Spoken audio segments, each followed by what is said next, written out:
तो आज हम लोग पढ़ने जा रहे हैं सेमीकंडक्टर एंड लॉजिक गेट्स। आज है लेक्चर नंबर 1। ठीक है, तो सेमीकंडक्टर के बारे में हम लोग ने पहले कहाँ पढ़ा था? इलेक्ट्रिसिटी में पहली बार जाना था कि एक ऐसा मटेरियल भी होता है जो कि ना ही कंडक्टर होता है ना इंसुलेटर होता है, दोनों के बीच में लाई करता है। मतलब certain up to certain voltage कैसा काम करता है? इंसुलेटर। और आफ्टर सर्टेन वोल्टेज वो कैसा काम लगता है? पुअर कंडक्टर ऑफ इलेक्ट्रिसिटी, है ना। क्योंकि जो करंट फ्लो होता है वो मिली एम्पियर में होता है, माइक्रो एम्पियर में होता है। तो ऐसा नहीं है कि बहुत ज्यादा करंट फ्लो करने लग रहा है और बहुत स्ट्रॉन्ग कंडक्टर है, बस वो प्रॉपर्टी कंडक्टिविटी की प्रॉपर्टी शो करता है, इसलिए हम कहते हैं कि पुअर कंडक्टर ऑफ इलेक्ट्रिसिटी है। तीसरे कहते हैं सेमी कंडक्टर। सेमी वर्ड का मतलब क्या होता है? कंप्लीट नहीं, हाफ, है ना, आधा कंडक्टर। तो आधा कंडक्टर है तो आधा बचा क्या? इंसुलेटर। क्योंकि मेजरली हमने सबसे पहले यही सीखा था कि एक इंसुलेटर होता है जहां से इलेक्ट्रिसिटी नहीं फ्लो होती है, एक होता है कंडक्टर। फिर जब रिसर्च किया गया तो पाया गया कुछ ऐसे मटेरियल भी होते हैं जो कि कुछ इंसुलेटर की प्रॉपर्टी रखते हैं और कुछ कंडक्टर की। ठीक है, समझ गए? चलिए स्टार्ट करते हैं। यहाँ पर जो इलेक्ट्रॉनिक्स वर्ड है वो कहाँ से? इलेक्ट्रॉन प्लस डायनेमिक से डराइव हुआ, जिसका मतलब होता है कि study of the behaviour of an electron under different condition externally applied field. Externally applied field से डर नहीं होना चाहिए आपको। बैटरी लगा दोगे तो क्या हो जाएगा? एक्सटर्नली अप्लाइड फील्ड हो गया। बिकॉज आपने अच्छे से सीखा था कि सर जब भी हम लोग डीसी बैटरी या फिर कोई भी सोर्स लगाते हैं तो दो एंड वायर के होते हैं, उन दोनों एंड पर एक जगह पॉजिटिव चार्ज एक्यूमुलेट हो जाता है, इकट्ठा हो जाता है, और एक तरफ नेगेटिव। उससे आसानी से समझ में आ जाता है कि सर पॉजिटिव चार्ज क्या करेगा भाई? बाहर की तरफ इलेक्ट्रिक फील्ड एमिट करेगा और नेगेटिव इनवर्ट की तरफ। तो रिजल्टेंट क्या होगा? पॉजिटिव से नेगेटिव इलेक्ट्रिक फील्ड, है ना, यही तो बताया था। और जिसकी वजह से इलेक्ट्रॉन उसके अपोजिट डायरेक्शन में फ्लो करेगा, और इलेक्ट्रॉन के अपोजिट डायरेक्शन में कहते हैं कि करंट फ्लो कर रहा है। ठीक है, तो ये फैंसी वर्ड है, इसको सिर्फ डराने के लिए यूज करा जाता है। एक्सटर्नली अप्लाइड कैसे बोला मैंने? बैटरी मैंने एक्सटर्नली लगाई, तो इसका मतलब है कि मेरी जो इलेक्ट्रिक फील्ड वहां पे प्रोड्यूस हो रही है वो मैंने एक्सटर्नली उसमें ऐड ऑन किया, पहले नहीं। ठीक है, आगे this field of science deals with electronic devices and their utilization. An electronic device is a device in which conduction takes place by the movement of electron through a vacuum, a gas or semiconductor. इस particular chapter के अंदर हम जब पढ़ेंगे तो हम लोग charge के बारे में बात नहीं करेंगे, हम इलेक्ट्रॉन्स के बारे में बात करेंगे। ध्यान रखना, अभी तक जितना पढ़ के आ रहे हैं, जैसे लास्ट चैप्टर में इलेक्ट्रिसिटी पढ़ा था, वहां पर हमने चार्ज बोला था, हमने इलेक्ट्रॉन कहीं पर भी बोला, बिकॉज हमने ये मान रखा है कन्वेंशनल फिजिक्स में कि इलेक्ट्रॉन के अपोजिट डायरेक्शन में करंट फ्लो करता है। तो यहाँ थोड़ा सा कंफ्यूजन आएगा आपको कि इलेक्ट्रॉन की बार में बात होगी तो आपको दिमाग में होना चाहिए करंट उसके अपोजिट में चल रहा है, और यहीं पर वो कंसेप्ट आता है इलेक्ट्रॉन्स और होल्स का। ठीक है, होल्स को पॉजिटिव चार्ज से रिप्रेजेंट किया जाता है। ठीक है, चलिए, तो यहाँ पर कह रहे हैं कि इस पर्टिकुलर इलेक्ट्रॉनिक्स वाले पार्ट में हम लोग क्या स्टडी करेंगे? हम लोग इलेक्ट्रॉन्स के बारे में स्टडी करने वाले हैं। ठीक है, समझ में आ रहा है कि नहीं आ रहा है? ठीक है, सम फैमिलियर डिवाइसेस जो आपके आसपास होते हैं, जो आप देखते हो, क्या एक रेक्टिफायर। रेक्टिफायर कैसे? आपको अगर नहीं देखा कमेंट तो कहीं, मैं बताता हूँ। आपका जो चार्जर होता है, फोन का जो चार्जर होता है, उसके अंदर क्या लगा होता है? रेक्टिफायर। वो क्या करता है? एसी, मतलब जो आपके घर में आती है लाइट, वो कौन सी होती है? अल्टरनेटिंग करंट होती है ना, हम लोगों ने एसी चैप्टर पढ़ लिया। और जो आपके फोन में लगता है वहां पे क्या चाहिए? बैटरी चार्ज होती है डीसी से, डायरेक्ट करंट, है ना। तो इसका मतलब है कि वो चार्जर करता क्या होगा? उसको पहले तो स्टेप डाउन करता होगा, 220 वोल्ट से 5 वोल्ट पे ले आता होगा। पहला काम तो एक ट्रांसफार्मर हो गया। दूसरी बात कि जो आउटपुट है करंट वो कैसा है? वो कांस्टेंट होना चाहिए, यानी कि डीसी करंट होना चाहिए। तो एक रेक्टिफायर भी उसमें लगा होता है। समझ में आया? ये आपके आसपास रोज। एम्पलीफायर कहाँ? रेडियोस के अंदर। अब तो देखने को नहीं मिलता, लेकिन कार्स में तो अभी भी यूज होता है रेडियो। ठीक, वहाँ एम्पलीफायर होता है। ऑसिलेटर क्या होता है? एलसी ऑसिलेटर से ही आप क्या कर सकते हैं? मैंने बताया था रेजोनेंस कंडीशन जब तक मैच नहीं करेगी तब तक ट्रांसमीटर रिसीवर तो कहीं ना कहीं आपने देखा है। एम्पलीफायर और एक काम क्या करता है? सिग्नल को और स्ट्रॉन्ग करके आगे बढ़ाता है। ठीक है, नाम में ही एम्पलीफाई है, मतलब इंक्रीज करके स्ट्रॉन्ग बना देना, है ना। कोई कमजोर आदमी है। नेक्स्ट, कहाँ कहाँ इस्तेमाल होते हैं इलेक्ट्रॉनिक्स? एप्लीकेशन क्या है? जैसा कि मैंने अभी बताया, इसको पढ़ो जरा।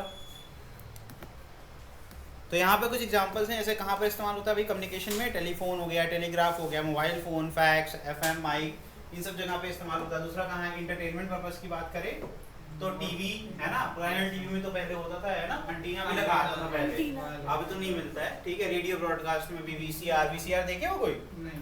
वीसीडी वीसीआर नहीं देखे हो? बड़ी बड़ी कैसेट लगती थी पहले। हाँ, देखा है। है ना।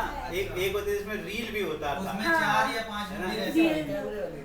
हाँ उसमें नहीं 4 वो या नहीं 5 हाँ हाँ हाँ सीडिंग उस तरीके की चीज़ें ठीक है। रडार में गाइडेड मिसाइल जो होती है ये तो बड़ा ही इंपॉर्टेंट है। ये दोनों जो है डिफेंस में बहुत इस्तेमाल होता है। रडार सिग्नलिंग जो होती है जब अगर आपका कोई ऑब्स्टिकल आपको दिख नहीं रहा जहाँ विजिबिलिटी जीरो होती है तो उसमें क्या होते हैं वेव्स को इमिट करते हैं वो उसे टकरा करके वापस आती है और उससे क्या होता है उसका शेप भी मिल जाता है हमें बाय यूजिंग द क्या होता है रिसीवर जितने सिग्नल रिसीव करता है उसने अलग अलग ट्रांसमिट किया वेव्स को। जैसे मान लो यहाँ से मैंने 10 लोगों को भेजा ठीक है 10 में से 5 वापस आए मैं कहूँगा 5 जहाँ से वापस आए वहीं पे कोई होगा ना तो उस 5 जगह पे मैंने 4-5 पॉइंट बना दिए तो मैंने कहा कि यहाँ पर कोई ऑब्जेक्ट रखा हुआ है। रडार बड़ा इंपॉर्टेंट है कि अगर किसी भी तरीके के प्लेन को डिटेक्ट करना है मिसाइल डिटेक्ट करना कुछ भी तो रडार की मदद से ये लोग करते हैं। गाइडेड मिसाइल क्या करती है भाई इलेक्ट्रॉनिक्स बड़ा इंपॉर्टेंट है तो उसमें भी वो भी क्या कर सकते हैं उसमें भी हम लोग यही रडार सिस्टम यूज कर सकते हैं ना कि आगे तरह इमिट कर रहा है मिसाइल को गाइड करना है कहाँ से बचना है तो जब वो रडार इमिट करेगा कंटिन्यूअसली वो वेव्स इमिट करेगा तो रिसीव भी मिसाइल करेगी। अब उसके सामने कोई ऑब्स्टेकल है उसके पास तो कोई ऐसी आंखें तो है नहीं तो बस सेंसर्स हैं तो अगर उसको अपने रास्ते को बदलना है तो कैसे बदलेगा जब उसको पता रहेगा ना आगे कुछ है। समझ में आ रहा है कि नहीं आ रहा है? तो इस तरीके से हम लोग कर सकते हैं ठीक। और वो बहुत आसान है अगर आप आसान तो नहीं है बहुत कॉम्प्लेक्स साइंस है लेकिन फिर भी आपको समझाने के लिए मैं इधर से जा रहा हूँ भागते हुए मैं अंधा हूँ लेकिन मेरे को ये है कि यहाँ से जब सिग्नल मुझे मिल रहा है कि यहाँ से टकरा करके वापस आ रहा है तो मैं एक चीज़ तो क्लियर है मैं सीधे तो नहीं भागूंगा। फिर मैंने 10 जगह 10 डायरेक्शन में भेजा हुआ था है ना सिग्नल जहाँ जहाँ पर नहीं वापस आया मतलब वहाँ वैकेंसी है वहाँ मैं भाग सकता हूँ तो मैं क्या करूँगा किसी भी डायरेक्शन में मुड़ जाएगी। क्या मेरा होगा कभी टकराव किसी से इस तरीके से ठीक है। मैंने बहुत सरल भाषा में समझाने की कोशिश करी क्योंकि ये होता बहुत डिफिकल्ट है लेकिन आपको समझ में आएगा ठीक। नेक्स्ट मेडिकल तो जानते ही एक्सरे करवाते हो हड्डियां देखनी है ना ईसीजी भी करवाते हो सीआरओ डिस्प्ले और आपका इलेक्ट्रो एंजियोग्राफ ये सब आपके मेडिकल फील्ड में इक्विपमेंट्स में यूज होता है सब। अब ये सब आप जब पढ़ना है एमबीबीएस में तब सीखना है ना अभी इतना ही काफ़ी है। चलिए इसका मेन एप्लीकेशन जो है वो आपको समझ में आ गया है कि हम लोग की जो डे टू डे लाइफ है उसमें हेल्प करने के लिए और टेक्नोलॉजी का इस्तेमाल करके हम कोई भी चीज़ हम अचीव करना चाहते हैं जो हम ह्यूमन डायरेक्टली अचीव नहीं कर सकते उसमें हेल्प करता है ठीक। तो यहाँ पर देखिए अगर हम लोग एक चीज़ और देखें ना मेन एप्लीकेशन में जैसे जिस की मदद से ये चल रहा है डिस्प्ले इसके अंदर भी तो एक पीसीबी होती है लैपटॉप के अंदर भी एक ग्रीन कलर का होता है प्लेट जो पीसीबी कहते हैं वो इलेक्ट्रॉनिक्स वही तो है इलेक्ट्रॉनिक्स है ना सारे अलग अलग इक्विपमेंट मिलकर के एक फंक्शन को क्या कर रहे हैं वर्क कर रहे हैं आउटपुट दे रहे हैं सिग्नल पे तो काम करता है तो कंप्यूटर भी आपका एक मेन एप्लीकेशन हो गया ठीक है। अब बात करते हैं एनर्जी बैंड थ्योरी की बात करते हैं ठीक है। लिखिए इसको it is based on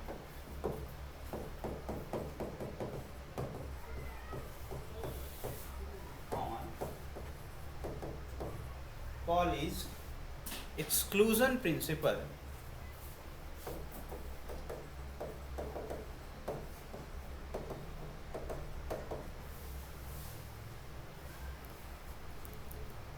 in an isolated atom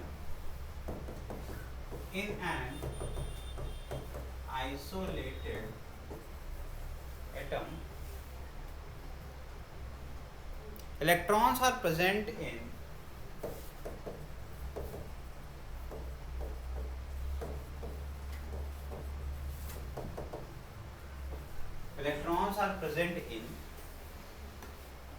sharply defined energy levels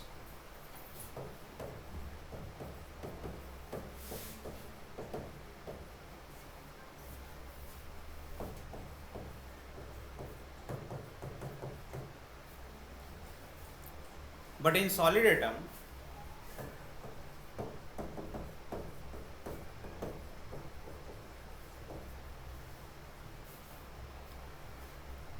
are very close to each other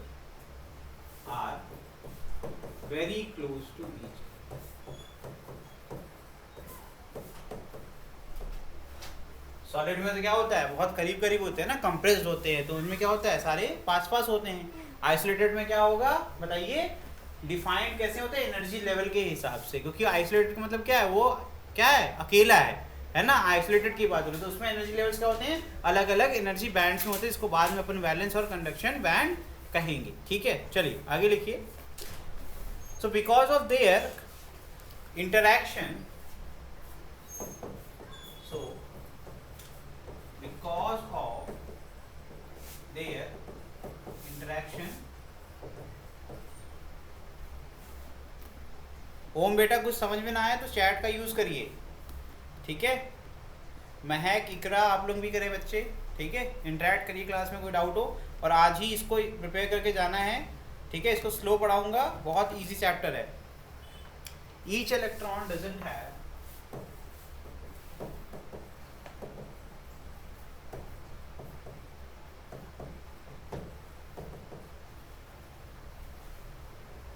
fixed energy. Fixed energy, अब ये चीज आप लोग को लग रहा होगा कि बहुत डिफिकल्ट है, मैं आपको याद करवाता हूँ। आपको सब पता है लेकिन आपको याद करवाता कैसे। आप लोग को पता है कि इलेक्ट्रॉन कभी शांत नहीं रहता, वो हमेशा जिगजैग मोशन करता रहता है। तो उसके पास कोई फिक्स्ड एनर्जी तो नहीं होगी, बिकॉज ऑफ द क्या होता है, मल्टीपल कोलिजन जो वो करता रहता है, तो उसकी एनर्जी डिक्रीज होती है फिर इंक्रीज होती है।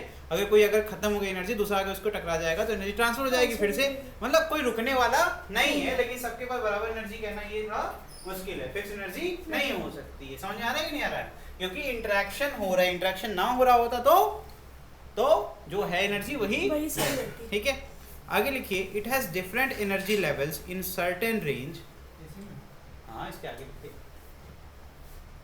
क्योंकि मैं एक स्लाइड ऐड कर रहा हूँ, या मैं आगे ही पढ़ा दूँ? चलो रुको, मैं लिखवा रहा हूँ, उसके बाद फिर हम लोग फिगर समझेंगे अच्छे से।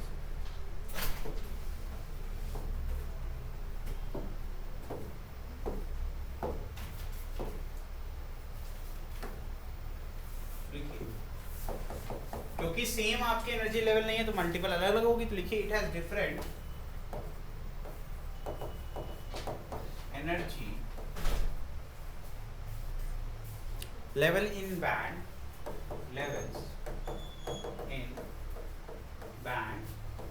depends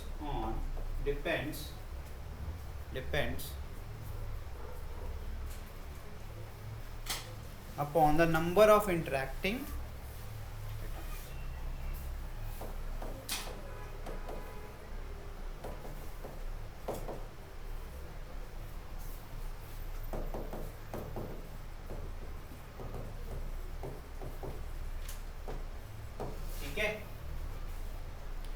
लिखिए, it has different energy levels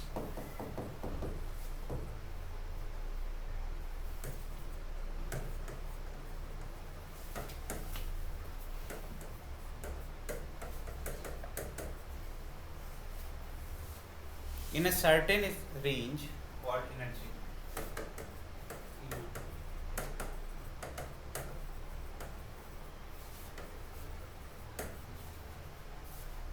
energy band, ठीक है। क्या कहते हैं उनको? Energy band. The energy band including valence electron are called valence band. क्या कहते हैं उनको? वैलेंस। जिसमें वैलेंस इलेक्ट्रॉन होंगे वो क्या हो जाएंगे? Valence band. And the energy band including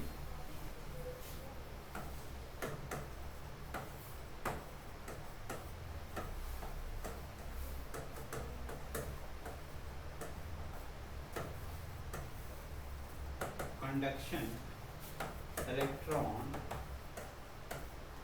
are called conduction band.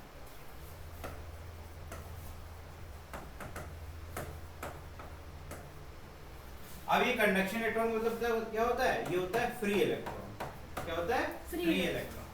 तो ये कंडक्शन में कौन पार्टिसिपेट करता है? हमेशा फ्री इलेक्ट्रॉन करता है, ठीक है। इसको कैपिटल सी बी से रिप्रेजेंट करते हैं और इसको वीबी से भी रिप्रेजेंट करते हैं, वैलेंस बैंड, ठीक है।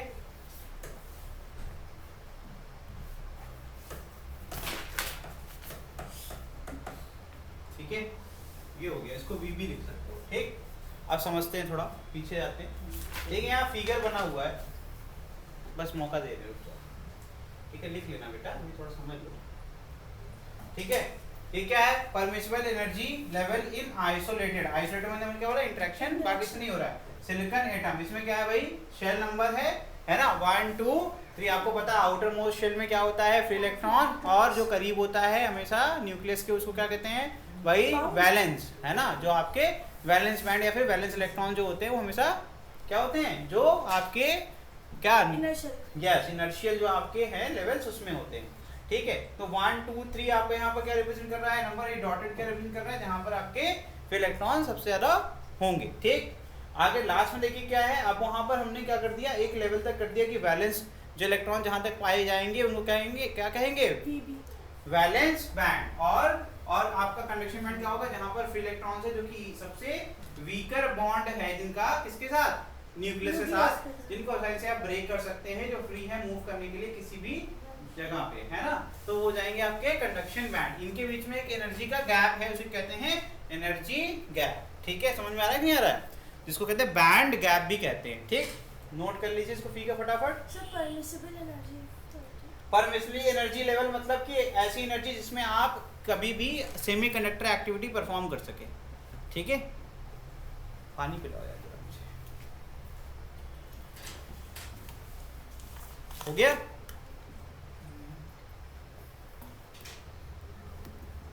थोड़ा स्पीड में बच्चे, नहीं तो हम लोग यहीं रह जाएंगे। आगे बढ़ें। 1 मिनट सर।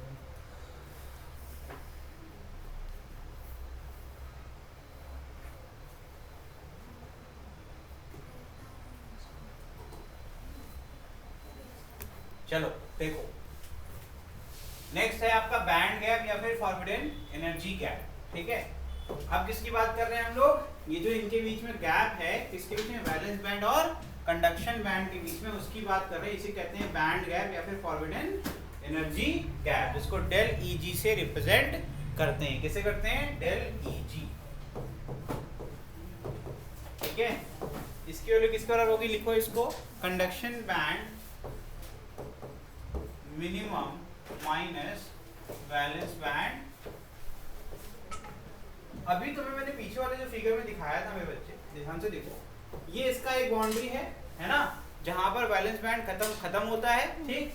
और ये इसकी बाउंड्री जहां से कंडक्शन बैंड शुरू होता है ना। तो मैं कहूंगा ये इसकी मिनिमम एनर्जी लेवल है जिससे कंडक्शन बैंड स्टार्ट होता है, और मैक्सिमम कहां पर है, यहां पर आकर खत्म होता है ना। तो ये हो जाएगा, पॉइंट हो जाएगा सीबी मैक्सिमम, हो जाएगा सीबी मिनिमम। इसी तरीके से यहाँ पर वैलेंस बैंड यहाँ से स्टार्ट होता है और यहाँ पे खत्म होता है, तो ये क्या हो जाएगा, वैलेंस बैंड मैक्सिमम। जो वैलेंस बैंड मैक्सिमम और कंडक्शन बैंड मिनिमम एनर्जी है, लेवल है, उन्हीं के बीच की गैप की तो बात हो रही है। तो मुझे एनर्जी गैप निकालना होगा, तो सीबी मिनिमम माइनस वीबी मैक्सिमम नहीं कर लूंगा, मैं कर लूंगा ना, इसे कहते हैं बैंड गैप। अब आगे देखिए,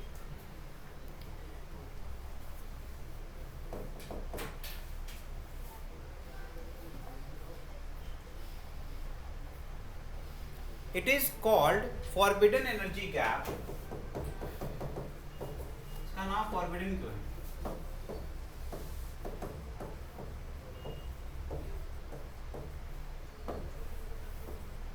because free electron cannot exist in this gap। free electron cannot exist in this gap, ठीक है। इस गैप में फ्री इलेक्ट्रॉन नहीं पाए जा सकते, ठीक है।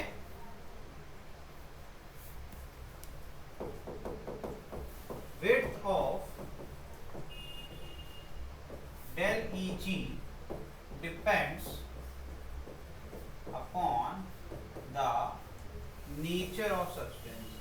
इस पर डिपेंड करता है बच्चा, नेचर ऑफ सब्सटेंस पे डिपेंड करता है, ठीक है। सिलिकॉन के लिए अगर डेल जी की वैल्यू कुछ और है तो आपके जर्मेनियम के लिए अलग हो सकती है। समझ में आ रहा है कि नहीं आ रहा है।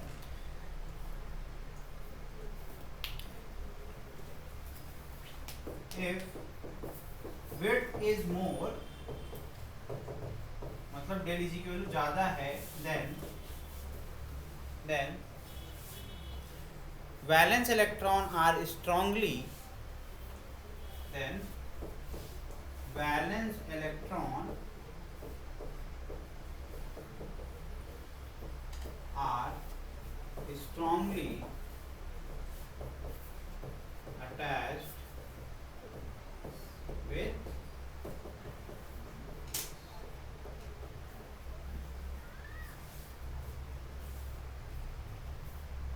ठीक है।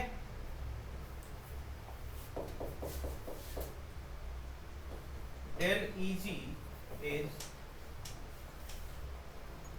represented in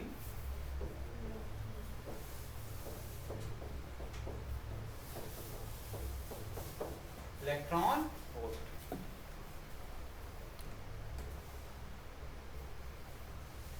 and last point लिखिए, as temperature increases, T capital T लिखा मतलब temperature increases, width of energy gap decreases very slightly।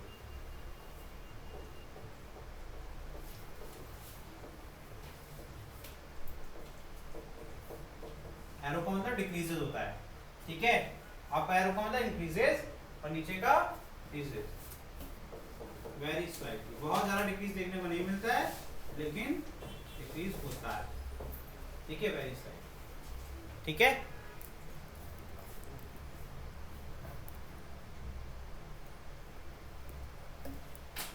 आगे बढ़े यस बेटा, स्पीड अप करो थोड़ा सा।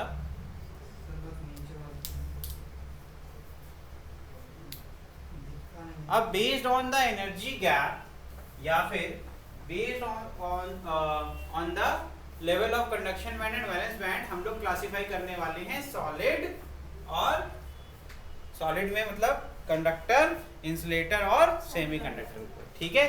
किस पे हम लोग फोकस करने वाले हैं? सिर्फ एनर्जी बैंड गैप के ऊपर, ठीक है। अगर वो है तो फिर आपका पॉसिबल है कि वो सेमीकंडक्टर हो या फिर इंसुलेटर, क्योंकि बेटा इंसुलेटर और सेमीकंडक्टर में ही गैप होगा, तभी वो प्रॉपर्टी होगी कि आपका कंडक्शन जो है बहुत टाइम ले रहा है, ठीक है। चलो देखते हैं जरा। तो कंडक्टर के अंदर क्या पाया जाता है कि जो आपका कंडक्शन बैंड है और वैलेंस बैंड है वो क्या होता है? ओवरलैप करता है एक दूसरे को। क्या करता है? ओवरलैप। इसका मतलब ये मैं नहीं कह रहा हूँ कि वैलेंस बैंड का जो मिनिमम लेवल है वो कंडक्शन बैंड के मिनिमम लेवल के ऊपर है, नहीं है, ऐसा नहीं है। लेकिन एक ऐसा रीजन पाया जाता है जो कि क्या होता है? कॉमन होता है। क्या होता है? कॉमन होता है, ठीक है। तो मतलब जो वैलेंस बैंड का मैक्सिमम एनर्जी लेवल है वो कंडक्शन बैंड के मिनिमम से ज्यादा होता है, जिससे क्या होता है कि वो उसको ओवरलैप कर देता है, ठीक है। तो इसमें कुछ ऐसा कॉमन रीजन होता है जहां पर वैलेंस बैंड भी एग्जिस्ट करता है और कंडक्शन, जिसकी वजह से हमें ढेर सारे इलेक्ट्रॉन मिल जाते हैं और हमारा कंडक्टर खूब अच्छे से इलेक्ट्रॉन को फ्लो कराता है, क्योंकि जितना ज्यादा इलेक्ट्रॉन होगा उतना ज्यादा कंडक्शन होगा, ठीक है। तो कंडक्टर के पास जब कंडक्शन बैंड में कम होने लगता है तो वैलेंस बैंड से ले सकता है बिकॉज ऑफ द ओवरलैप। और यहाँ कोई एनर्जी गैप नहीं है, इसलिए ये चीज बिना किसी एक्स्ट्रा एनर्जी रिक्वायरमेंट के पूरी हो जाती है। लेकिन यहाँ और यहाँ पर क्या होगा? यहाँ क्योंकि आपका जो एनर्जी रिक्वायरमेंट है, अगर आपको कंडक्शन बैंड में इलेक्ट्रॉन नहीं है और वैलेंस बैंड से आपको इलेक्ट्रॉन चाहिए तो आपको 3 इलेक्ट्रॉन वोल्ट से ज्यादा एनर्जी लगानी पड़ेगी, तब ऐसा होगा, ठीक है। लेकिन इसीलिए इसको इंसुलेटर भी कहा जाता है, ठीक। इतनी एनर्जी लेवल हम देते नहीं है ना, हम चेंज कर देंगे, हम कंडक्टर यूज कर लेंगे। लेकिन जब हम देखते हैं कंडक्शन बैंड और वैलेंस बैंड के बीच में जो एनर्जी गैप है वो सिर्फ 1 इलेक्ट्रॉन वोल्ट के अप्रोक्सीमेटली बराबर है, तो वो प्रोवाइड किया जा सकता है by just increasing the voltage applied across the substance, ठीक। तो होता क्या है कि स्टार्टिंग में जब तक आपने जो अप्लाइड है एनर्जी लेवल गैप जो है वो आपने जो एनर्जी अप्लाई किया है वो 1 इलेक्ट्रॉन वोल्ट से कम है, तब तक तो ये इंसुलेटर की तरह काम करता है। लेकिन जैसे ही आप इंक्रीज करते हैं तुरंत होने क्या लगता है, यहाँ से इलेक्ट्रॉन जब कहाँ करता है? कंडक्शन बैंड में, और उसके हमें पूरी कंडक्टिविटी ऑफ इलेक्ट्रिसिटी देखने को मिलती है, क्योंकि बहुत ज्यादा इलेक्ट्रॉन यहाँ पर होते ही नहीं कि वहां पर जाकर के बहुत स्ट्रॉन्ग कंडक्टिविटी प्रोवाइड कर पाए। समझ में आया? जो कि क्लोज टू इम्पॉसिबल होती है किसमें? इंसुलेटर में, क्योंकि बहुत ज्यादा एनर्जी चाहिए होती है, ठीक है। कभी कभी तुम नोटिस करो कि जब भी बिजली गिरती है, हाई वोल्टेज की बिजली गिरती है पेड़ के ऊपर, तो पेड़ जल जाता है, क्योंकि उसके अंदर कंडक्टिविटी हो जाती है, क्योंकि 3 इलेक्ट्रॉन वोल्ट से कई गुना ज्यादा एनर्जी उसको मिल जाती है और कंडक्शन उससे पॉसिबल हो जाता है। वुडन में ये बहुत बार देखा गया है कि लकड़ी जल जाती है। जलती क्यों है? क्योंकि टेम्परेचर इंक्रीज हो रहा है साथ साथ में, ठीक है। तो अब यहाँ पर क्या होगा, वैलेंस बैंड से कहाँ चले जाएंगे, कंडक्शन में। Conduction band। तो इंसुलेटर में इतनी एनर्जी क्यों बर्बाद करें हम लोग, जब हम लोग आसानी से कंडक्टर और सेमीकंडक्टर यूज कर सकते हैं। समझ में आ रहा है कि नहीं आ रहा है? तो लिखो, in some solid, in some solid conduction band and valence band are overlapped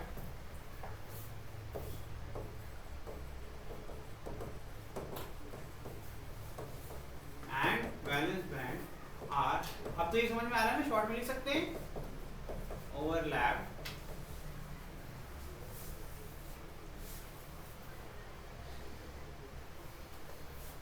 resulting del Eg is equal to what, 0। Energy band gap ही नहीं है ना। Due to this large number of electrons are available for conduction, जिसकी वजह से ढेर सारे electron available होते हैं कंडक्शन के लिए। Therefore, its resistivity is low, जिसकी वैल्यू होती है in order of 10 to the power minus 2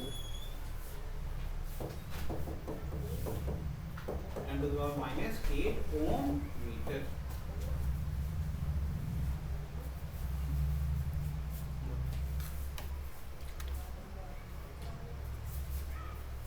And conductivity is high, and conductivity is high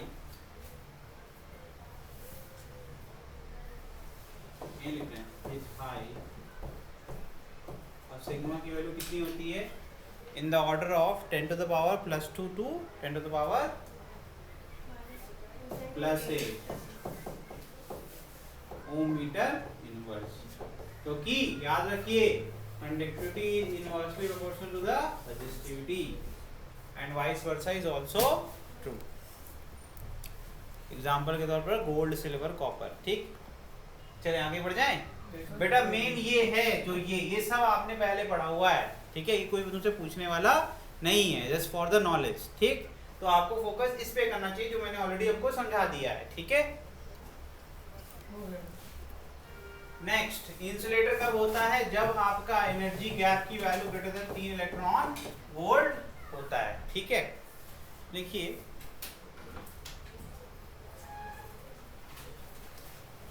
in some solid, अब मैं शॉर्ट में लिखवा रहा हूं, the energy gap between CB and VB is so large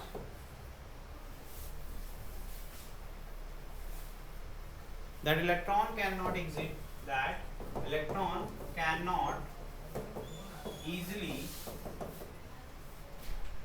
easily excited from VB to CB, valence band to conduction band।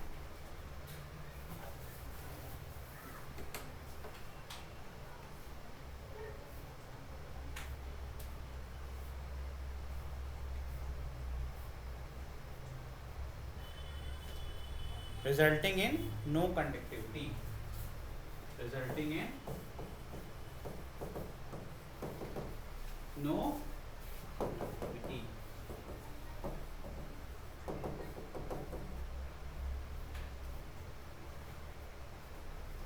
ठीक है, सच material is called insulator, वो तो तुम कर ही लोगी, जरूरत नहीं है इतना लिखने, काम भर की बातें लिखो बस। अच्छा, रेजिस्टिविटी क्या होती है इसकी, रेजिस्टिविटी होती है 10 to the power 11 ohm metre से भी ज्यादा। ठीक है, और कंडक्टिविटी क्या होगी,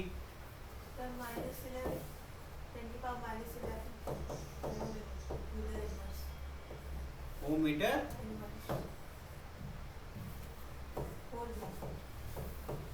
इसी का उल्टा करना होता है बेटा, ठीक है आगे बढ़ जाए। Yes sir. फिगर इंपॉर्टेंट है, नीचे जो बना हुआ है, ठीक है। नेक्स्ट सेमीकंडक्टर, अब इसमें आराम से सब कुछ लिखना है। In some solid a finite but small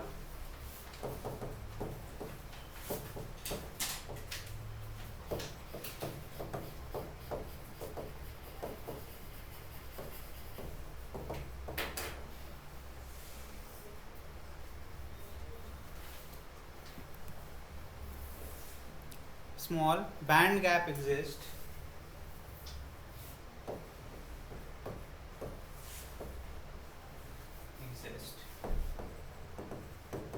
less than 3 electron volt.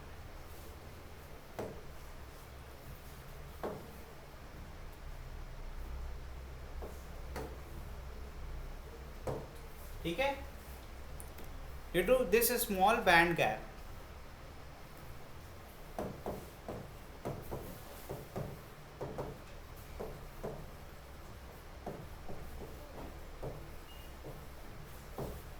some electrons can be thermally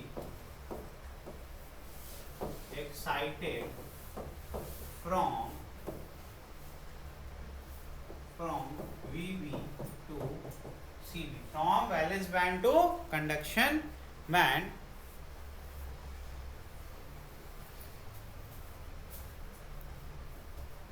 resulting in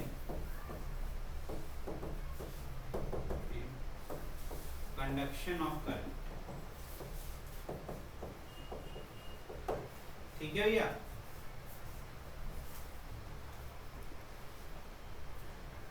Resistivity of semiconductor belongs to approximately 10 to the power 5 to 10 to the power 6 ohm meter, ठीक है।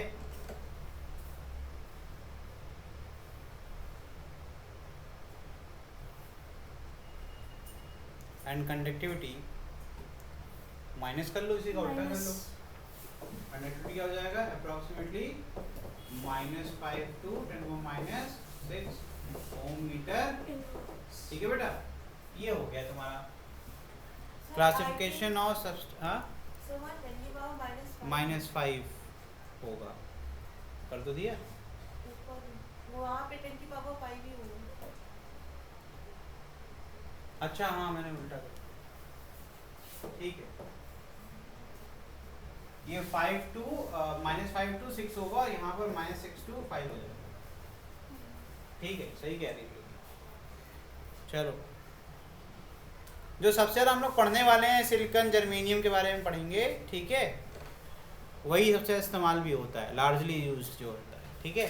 आगे बढ़ जाएं। Yes sir. लिखिए example of semiconductor material, इसके अंदर लिखिए elemental semiconductor,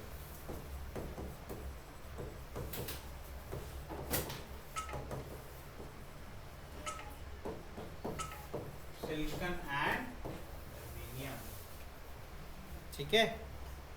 compound semiconductor,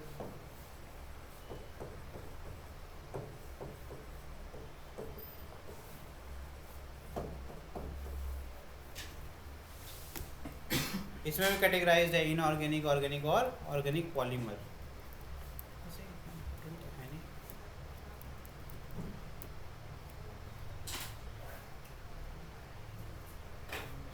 लिखिए इसके अंदर, वैसे हम इसको छोड़ सकते हैं, हमें पढ़ना सिर्फ सिलिकॉन जर्मेनियम ही है, तो I think waste of time, ठीक है। ये मैं आपको दे दूंगा, डेटा पढ़ लेना, क्या करोगे। चलो सीधे स्टार्ट करते हैं, प्रॉपर्टीज ऑफ सेमीकंडक्टर, ठीक है। इसके अंदर लिखिए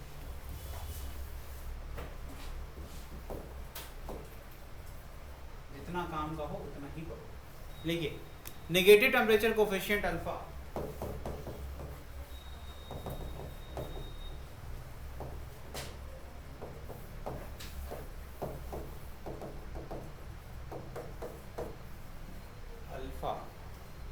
with increase in temperature resistance decreases, with increase in temperature resistance decreases। अब अब तुम कहोगे ये कैसे पता, एक फॉर्मूला पढ़ाया था याद है? Yes sir.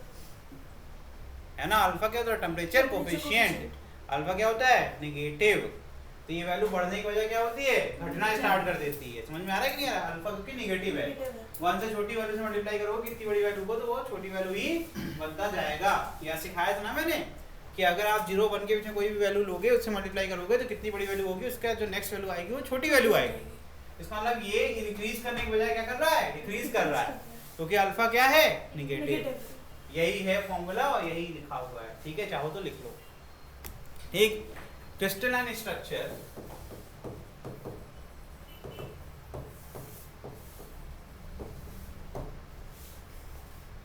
with covalent bonding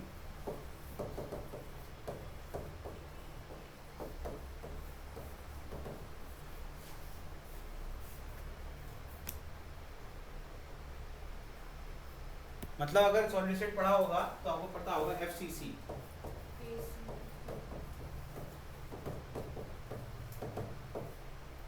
तो FCC भी कहते हैं।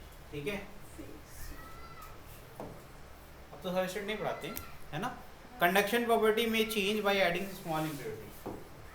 हम लोग जो कंडक्शन है उसको कंट्रोल कर सकते हैं बाय एडिंग सम इम्प्योरिटी, जो पढ़ेंगे अभी पीएन जंक्शन जब बनाएंगे।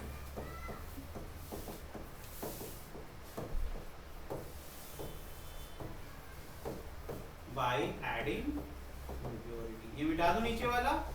Yes sir. कोई भी अगर हमारे ओरिजिनल स्ट्रक्चर में चेंजेस आते हैं उसको इम्प्योरिटी कहा जाता है। समझ में आ रहा है कि नहीं आ रहा है? हम जब कोई नई चीज़ रिप्लेस कर देते हैं विद द एग्जिस्टिंग एटम तो उसी कहते हैं इम्प्योरिटी। ठीक है, पोजीशन इन पीरियोडिक टेबल, ये तो तुम लोग बताओगे, पढ़ाया होगा सबने।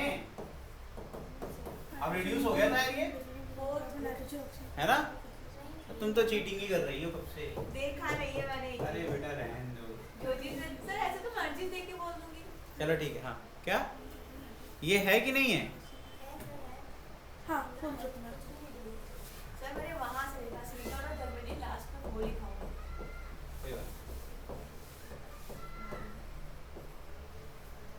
अब बात करते हैं फॉरबिडन एनर्जी गैप के बारे में। हम सिलिकॉन और जर्मेनियम की बात कर रहे थे। ठीक है, उसके लिए क्या है, उसकी रेंज में जितनी भी आते हैं 0.1 इलेक्ट्रॉन वोल्ट से लेकर के, ठीक है, मैक्सिमम कहाँ 3 इलेक्ट्रॉन वोल्ट। अगर 3 हो जाएगा तो फिर इंसुलेटर की तरफ बढ़ने लगेगा। ठीक है, तो उससे कम ही रहेगा। डन? Yes sir. ये बना लेना जरूर से बच्चे।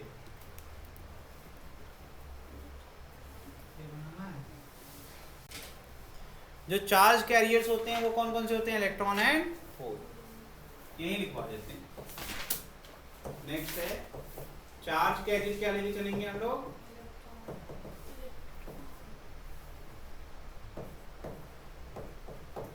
इसमें 2 होते हैं, इलेक्ट्रॉन एंड ऐसे होल, ऐसे दिखाया जाता है। ठीक है, ये क्या कैरी करता है? पॉजिटिव चार्ज, और ये कैरी करता है नेगेटिव चार्ज। ठीक है, सब कुछ बाकी बता दिया। हमारे पास वैरायटी ऑफ सेमीकंडक्टर है, लेकिन जिनका प्रैक्टिकल एप्लीकेशन होता है वो सिर्फ होते हैं बहुत कम। उनमें से कुछ आपके हैं जर्मेनियम और सिलिकॉन। ठीक है, इनको लिख लीजिए।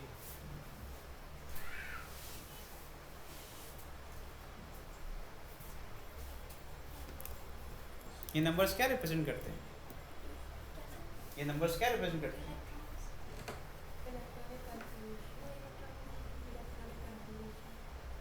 आखिरी वाले क्या करते हैं? आउटर मोस्ट शेल में जो इलेक्ट्रॉन्स होते हैं, क्योंकि यहीं से पता चलेगा ना, क्योंकि अगर नहीं समझ इसको आ रहा है, अगर सिंपल इलेक्ट्रॉनिक कन्फिगरेशन नहीं आ रही है तो आप समझ नहीं पाएंगे कि वैलेंस से कंडक्शन में कैसे जाएगा, है ना? जो आउटर मोस्ट शेल होगी उससे ही तो होगा जो भी होगा। चलिए, सबसे वीकर बॉन्ड किस साथ बनेगा? जो आउटर मोस्ट शेल होगी। ठीक है, चलिए अब स्टार्ट करते हैं। नेक्स्ट मेन टॉपिक आपका है, अब आपको कुछ स्ट्रक्चर दिखाते हैं। ये एक्चुअल में आपको पता है क्या स्ट्रक्चर बनाया? सिंपल है ना, सिलिकॉन और, अच्छा एक और चीज होती है इसमें, इसको देख के मुझे बताओ कि कितने बॉन्ड बन सकते हैं?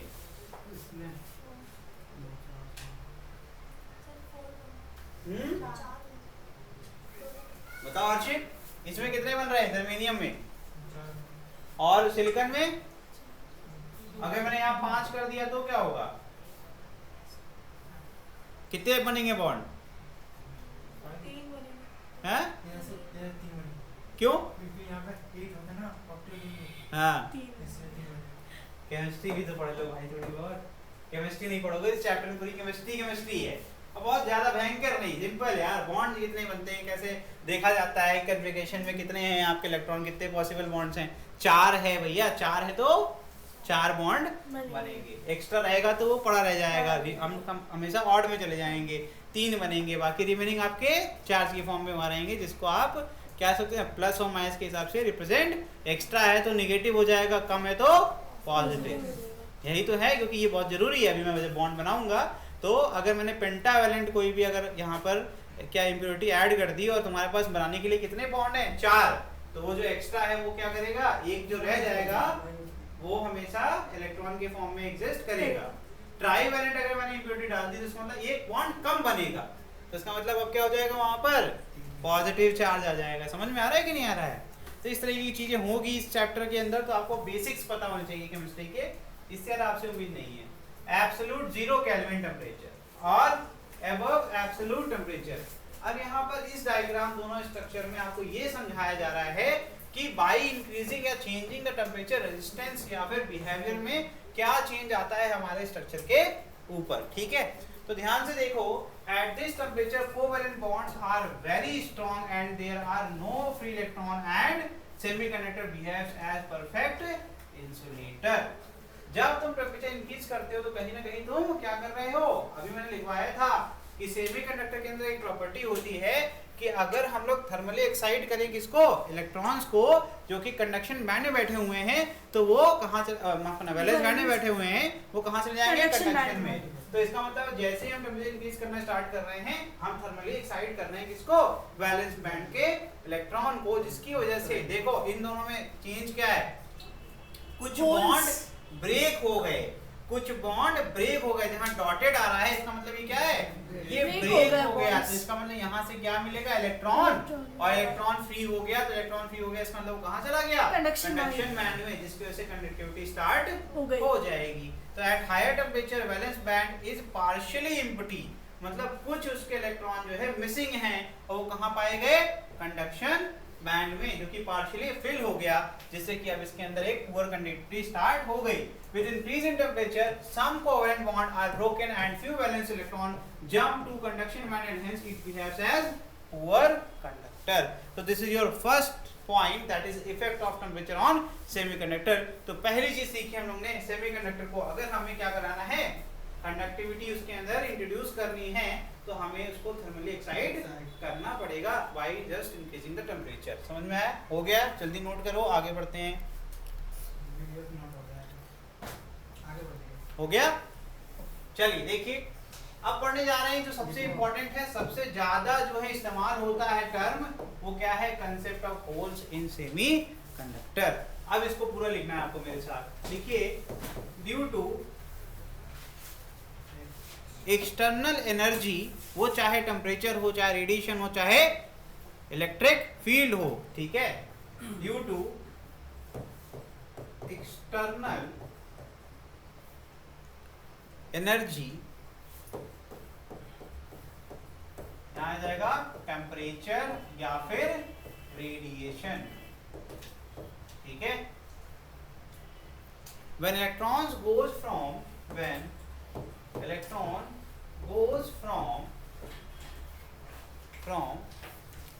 valence band to conduction band, from valence band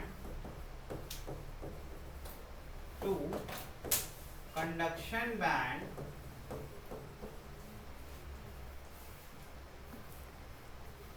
अनायिका तुमने अच्छा किया था टेस्ट सीरीज में, तुम्हारे नंबर अच्छे आए थे, और अच्छा करिए बेटा। और अभी हर हफ्ते आपको टेस्ट देना है, ठीक है। That is bonded electron becomes free,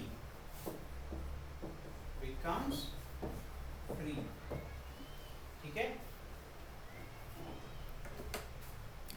vacancy of free electron creates a valence band. Vacancy क्योंकि जब ब्रेक हो गया और फ्री इलेक्ट्रॉन कहाँ होगा, सुनो ध्यान से, डरना नहीं है इसमें, सब कुछ बहुत आसान है। सुनो, मैंने क्या बोला था, टेम्परेचर बढ़ाएंगे तो बॉन्ड टूट जाएंगे।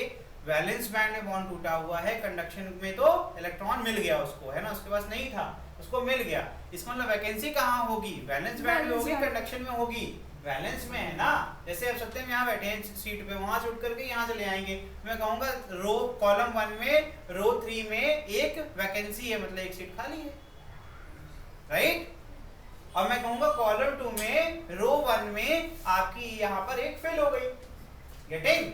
तो एक क्या हो गया, वैलेंस बैंड, और एक क्या हो गया, कंडक्शन बैंड। तो एक्चुअल में हो क्या रहा है, जब आप टेम्परेचर इंक्रीज कर रहे हो तो बॉन्ड ब्रेक हुआ हर्षित और सत्यम के बीच में, और यहाँ पर फायदा किसका हो गया, कॉलम 2 और रो 1 की सीट में, है ना। यहाँ पर हमारा फिलिंग हो गया। समझ में आ रहा है नहीं आ रहा है? तो इसके वजह से मैं लिख सकता हूँ vacancy of electron in valence band created, है ना। समझ में आ रहा है कि नहीं आ रहा है? The vacancy called as hole, this vacancy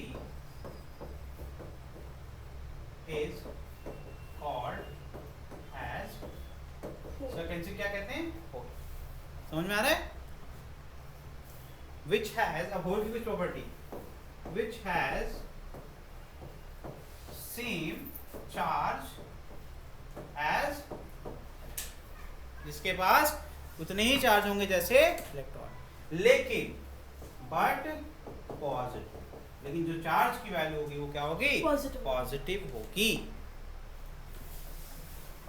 this positively charged vacancy move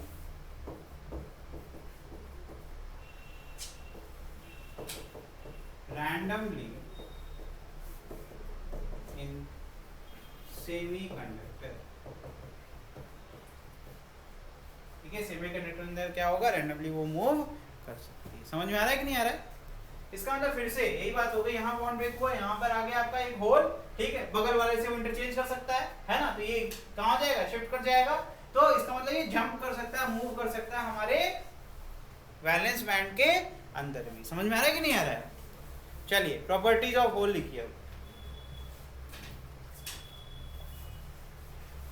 properties of whole सबको समझ में आ रहा है कि नहीं? किसी को कोई डाउट हो तो अभी पूछ लीजिए, मैं रुक जाऊंगा, कोई दिक्कत की बात नहीं है।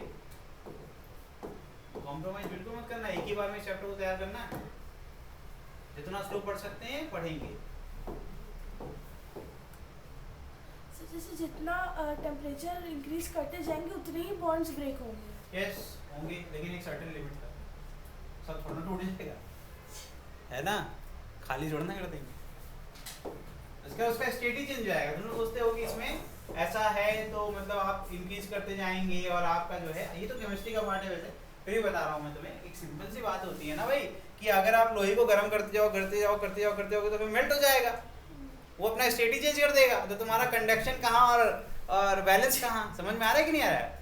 There is always a limitation कि कितना आप टेम्परेचर इंक्रीज कर सकते हैं। ये जितनी प्रॉपर्टीज मैंने बताई ये तभी तक वैलिड रहेगी जब तक उसका स्टेट नहीं चेंज होता। अगर वो सॉलिड से लिक्विड बन जाएगा तो उसका स्टेट चेंज हो गया तो ये बात ही खत्म हो जाएगी। और जब हमने पढ़ा था क्लासिफिकेशन ऑफ सॉलिड्स पढ़ाया था, कंडक्टर आपको पढ़ाया, इंसुलेटर पढ़ाया और आपको सेमी पढ़ाया, तो मैंने उसमें सब में बोला कि सॉलिड बोला, सब में सॉलिड बोला कि नहीं बोला? तो उसका स्टेट मत चेंज करो यार, टेम्परेचर चेंज कर इंक्रीज करो करो करो करो तब तक करो जब तक आपके वैलेंस से कंडक्शन में इलेक्ट्रॉन जा रहे हैं, लेकिन स्टेट चेंज जाएगा तो बात ठीक। तो देयर इज अ लिमिटेशन। लिखिए properties of holes.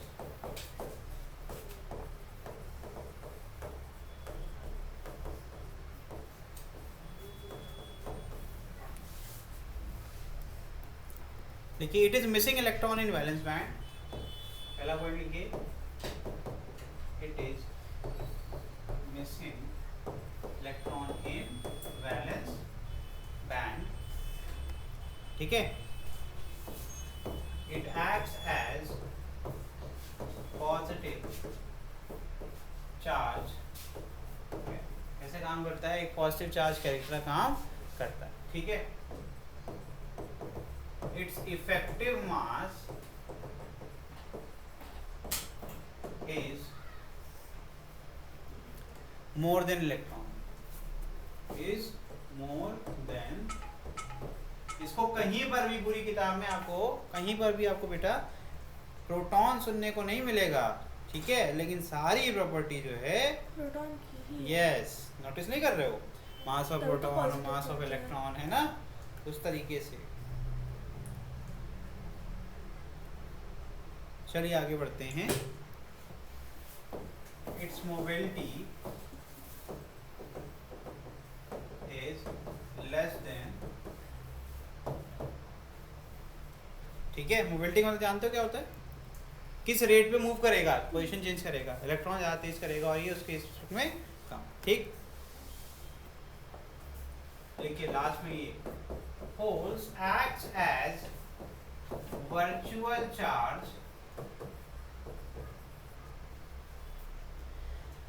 although there is no physical, although there is no physical charge on it, charge on it, एक तरीके का वर्चुअल चार्ज है, क्या है, वर्चुअल चार्ज, ठीक है। अब पढ़ने जा रहे हैं कि इफेक्ट ऑफ इम्प्योरिटी क्या होती है सेमीकंडक्टर के अंदर, ठीक है।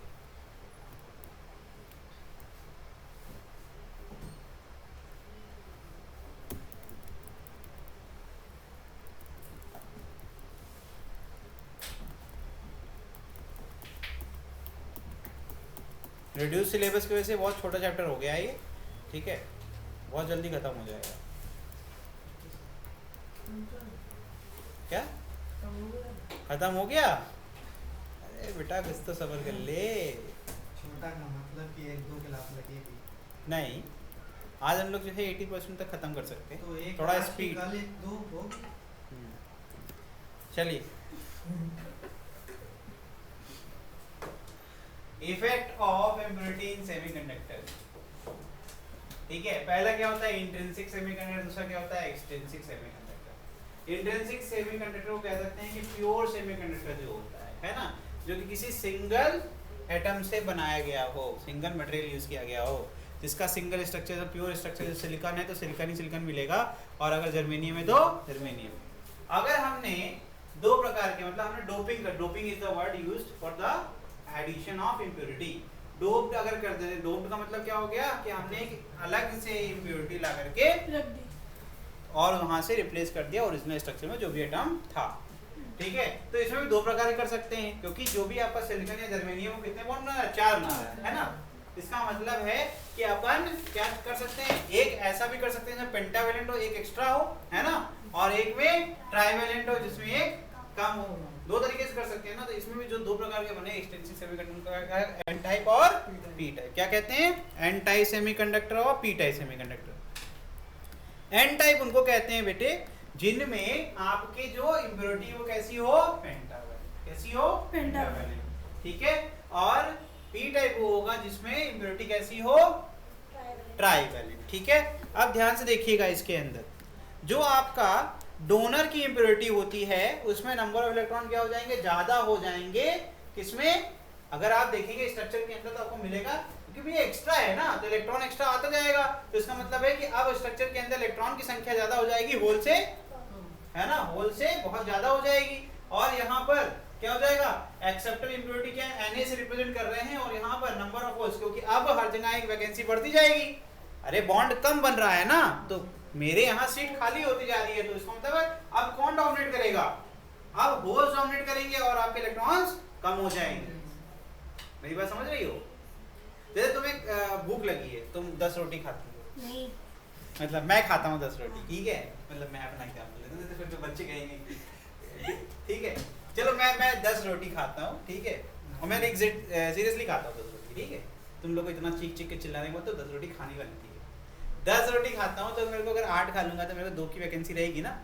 मुझे भूख हमेशा ऐसा फील होगा कि हाँ भूख लगी है ना। अगर मेरा है कि भाई इतना फील होना है, ठीक। दूसरा सोल्यूशन, 10 खाता हूँ, 11 खिला दी, और मुझे लगेगा कि यार ज्यादा खा लिया है ना, ज्यादा खा लिया, एक्स्ट्रा है मेरे पास कुछ, है ना। तो वो वही हो गया आपका पेंटावेलेंट में, क्या एक्स्ट्रा मिल रहा है, चाहिए 4 बॉन्ड, और मिल कितने रहे, ठीक, इलेक्ट्रॉन बढ़ते जा रहे हैं, ठीक। और दूसरे वाले में क्या है भाई, चाहिए, चार मिलती नहीं रहे हैं, हमेशा लग रहा है कि भूख लगी हुई है, हमेशा होल्स मतलब हमेशा रेडी इलेक्ट्रॉन को एक्सेप्ट करने के लिए। समझ में आ रहा है कि नहीं आ रहा है? तो स्ट्रक्चर के अंदर नंबर ऑफ इलेक्ट्रॉन्स क्या हो जाएंगे, कम हो जाएंगे, होल्स ज्यादा हो जाएंगे, ठीक है। और यहाँ पर इलेक्ट्रॉन्स बढ़ जाएंगे और होल्स कम हो जाएंगे। समझ में आ रहा है कि नहीं आ रहा है? एक ही दिन खा लो 10 दिन का काम खत्म, वो ये हो गया है ना। एक दिन भी ढंग से खाना नहीं खा रहे और रोज भूखे रह रहे, एक हफ्ते में एक टाइम खाना डेली खा रहे, तो फिर एक हफ्ते बाद क्या होगा, कुपोषण हो जाएंगे। है ना, कहेंगे भैया क्या हो गया, अरे खाना ही नहीं मिलता है। चलो अब हेडिंग डालिए एन टाइप सेमीकंडक्टर। लिखते रहिए, मैं इसको हटा नहीं रहा हूं। एन टाइप सेमी, जब एन और पी को मिला देंगे तब बनेगा आपका पी एन जंक्शन, ठीक है। चलिए, व्हेन प्योर सेमीकंडक्टर, व्हेन, अब लिख लो उसके बाद फिगर वहां बना लो। प्योर सेमीकंडक्टर, कौन सा जर्मेनियम यूज किया है, सिलिकॉन, सिलिकॉन। इम्प्योरिटी कौन सी यूज करा है, फास्फोरस यूज किया है, क्या किया है, अच्छा एसबी यूज किया है, चलो ठीक है, कुछ भी तीनों में से यूज कर सकते हो, ठीक है। Pure semiconductor is doped by pentavalent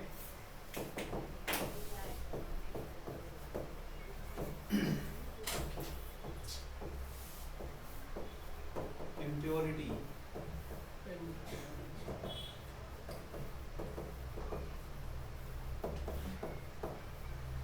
ठीक है। then four electrons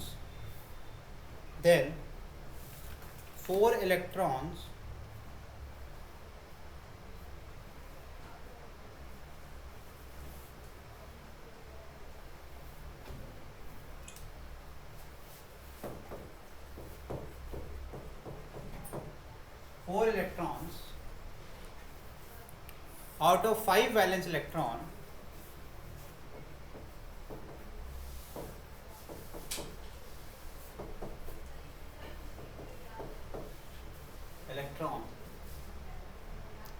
of impurity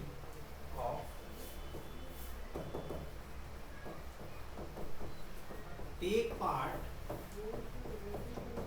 in covalent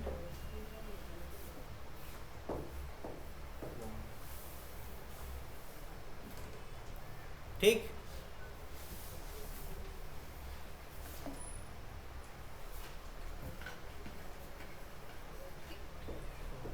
each impurity adds one extra electron to the structure। होगा कि नहीं होगा, ठीक है।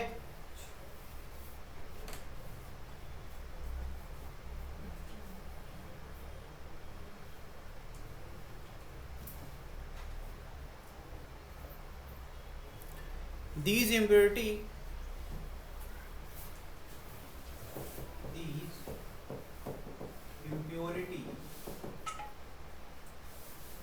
electrons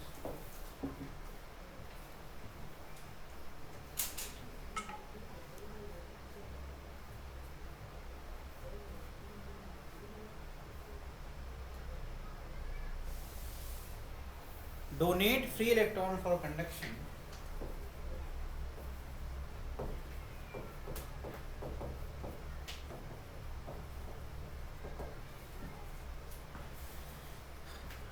are called donors। इसे कहते हैं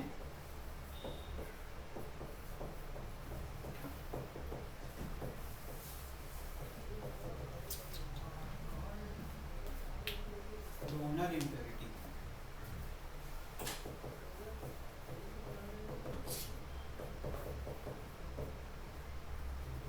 ठीक है,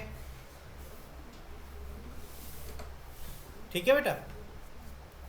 Here free electron increases very much, so it is called as n-type semiconductor, ठीक है।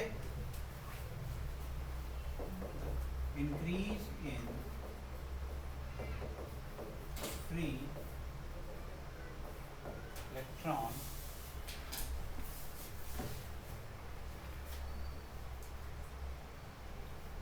ठीक है, छोड़ दो, ये इतना डेफिनेशन नहीं लिखा। फ्री लेंथ, इसको एन टाइप ही कहते हैं ना। चलिए आगे लिखिए, बस शॉर्ट लिखवाने चक्कर में इतना टाइम लग रहा है, शॉर्ट ये है इससे बड़ा है बेटा। अगर इतना में लिखोगे तो याद क्या रहेगा तुमको, मतलब या ऐसे तो लिखो ही मत, हम बोल दे रहे हैं सुन लो याद कर लेना, कर लोगे? नहीं, इधर अभी देखे मतलब शॉर्ट ये बोल रहे हैं कि शॉर्ट है ये।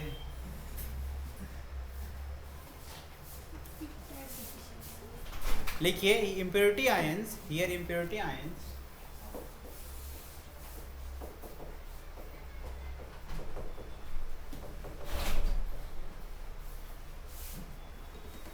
known as immobile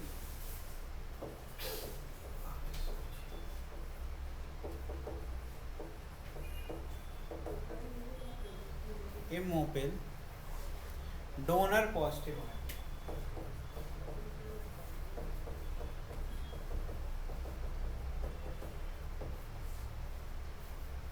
ठीक है,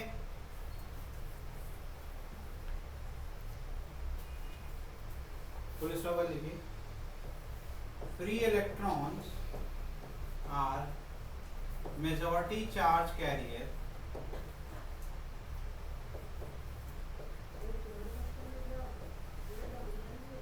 and holes are minority charge carrier।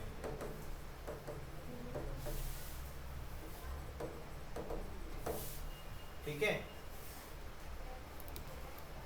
जो आपका मेन स्ट्रक्चर बनेगा उसमें इमोबिल डोनर इम्प्योरिटी कौन सी हो जाएगी? पॉजिटिव, क्योंकि वो आपका डोमिनेट कौन कर रहा है स्ट्रक्चर में? इलेक्ट्रॉन्स, तो कौन दौड़ेगा? इलेक्ट्रॉन्स पॉजिटिव कहीं जाना पड़ेगा क्या? हाँ, जब एक्स्ट्रा है कोई चीज तो क्या करेगी? खुद मूव करेगी ना सबसे ज्यादा। तो यहाँ पर जो आपके कौन सी इम्प्योरिटी है जो इमोबिल हो जाएगी, वो हो जाएगी पॉजिटिव। कौन मूव करेगा? इलेक्ट्रॉन। समझ में आ रहा है कि नहीं आ रहा है? मेजॉरिटी चार्ज के लिए कौन सा है? इलेक्ट्रॉन। माइनॉरिटी चार्ज के लिए कौन सा है? पॉजिटिव। ठीक है, मतलब होल्स। यहाँ पे स्ट्रक्चर देखो, हर बार यहाँ पर ये क्या एंटीमोनी है ना, तो एंटीमोनी के आने से क्या होगा? हर बार एक एक्स्ट्रा इलेक्ट्रॉन आएगा जो कि कहाँ जाएगा? कंडक्शन बैंड में। कंडक्शन बैंड जाएगा तो इसका मतलब है कंडक्टिविटी और इंक्रीज होगी। समझ में आ रहा है कि नहीं आ रहा है? इलेक्ट्रॉन्स आपके सब कंडक्शन में पार्ट लेंगे। समझ में आ रहा है? ये स्ट्रक्चर बनाइए फटाफट। इसके बाद पढ़ेंगे हम लोग टी टाइप सेमीकंडक्टर। सर दोनों बनाना है? बना लोगे तो बेटा अच्छा ही रहेगा, बस ध्यान रखना इसमें यहाँ पर तुम्हें हाईलाइट करना पड़ेगा कि तुम्हारी इम्प्योरिटी कहाँ कहाँ पर है। अच्छा, एसबी कहाँ? ठीक है, देखो हर जगह एक्स्ट्रा इलेक्ट्रॉन है, ये देखो यहाँ पर है, यहाँ पर है। ठीक है, तो 5 मिनट दीजिए, बनाइए बेटा। चलिए आगे बढ़ते हैं। नहीं हुआ सर वीडियो से बना लेंगे डायग्राम। हुआ है सर, सर वीडियो से बना लेंगे। बना लेना बेटा, वीडियो तो है ना, उससे बना लेना। पहले इस बार तुम फिगर ही बनाओ, पी टाइप सेमीकंडक्टर। अब तो याद हो जाना चाहिए। अब क्या करना है हमें बताइए? हम ऐसे इम्प्योरिटी को ऐड करेंगे जो कैसी हो? ट्राईवैलेंट हो, है ना? ट्राईवैलेंट होगी तो इससे क्या होगा? एक हमेशा होल आपके ऐड ऑन होते जाएंगे। लिखिए, when pure semiconductor is doped by trivalent, when pure semiconductor is doped by trivalent impurity such as boron, aluminum, है ना ये सब।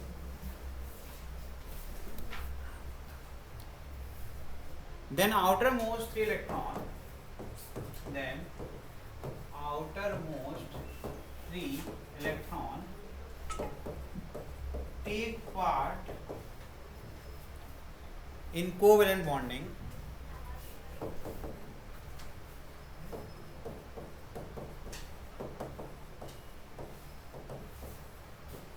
with 4 silicon atom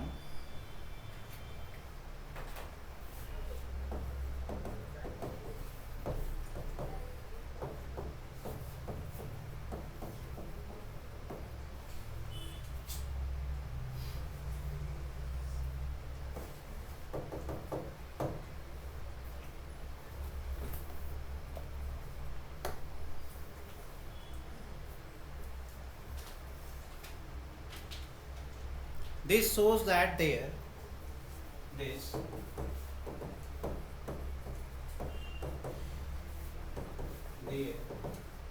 remains a vacancy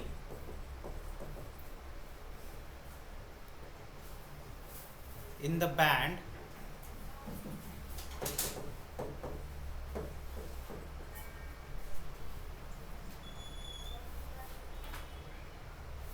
to fill this vacancy.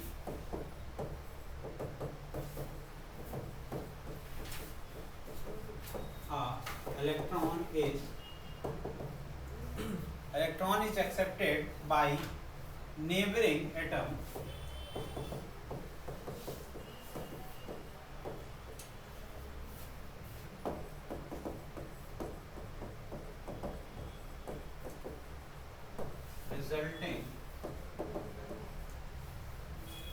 resulting a hole from its own side.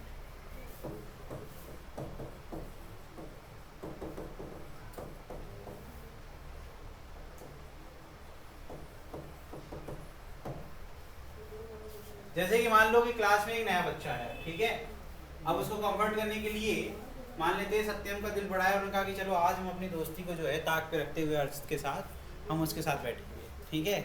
तो हुआ क्या, वो आया था, ठीक है, अब वो आया तो अपने साथ अपना दोस्त लेकर के नहीं आया, तो एक वैकेंसी उसने छोड़ दी पहले ही, ठीक है।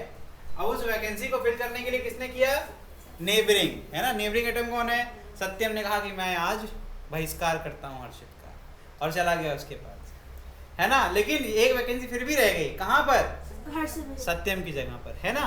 तो हुआ क्या कि जब ये आया एल्युमिनियम, तो इसके साथ एक्स्ट्रा जो आपका एक्सेप्टर इलेक्ट्रॉन ने बगल से लिया, तो सिलिकॉन के ऊपर क्या हो गया, पड़ोसी के पास वैकेंसी हो गई।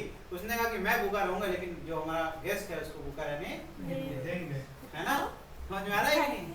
तो देखो यहाँ पर, यहाँ तो आ गया, लेकिन एक होल सिलिकॉन के ऊपर भी नेबरिंग दिख रहा है। समझ में आ रहा है कि नहीं आ रहा है। तो इस तरीके से होल्स यहाँ पर क्रिएट हो जाते हैं, ठीक। चलिए आगे लिखिए। आगे भी लिखना है। हाँ हाँ बेटा, आगे बुक ले लीजिए, रुक जाइए थोड़ा। और आज एक भी कैच नहीं था आज इसका एक भी जो है। चलो अच्छा, घूस एक्सेप्ट कर ली हमने, है ना। विक्स की गोली खिलाओ, हैं? ठीक है, लिखने दो ना, अभी तो मैं इसी में लिख दूंगा। चलिए चलो लिख लो पहले, आगे लिखिए। इसमें फिगर बना लेना बेटा अच्छे से, फिगर इम्पोर्टेंट होता है, बाकी सब तो रिवीजन टाइम में काम नहीं आता है। फिगर से देख के आप जल्दी जल्दी पढ़ सकते हैं।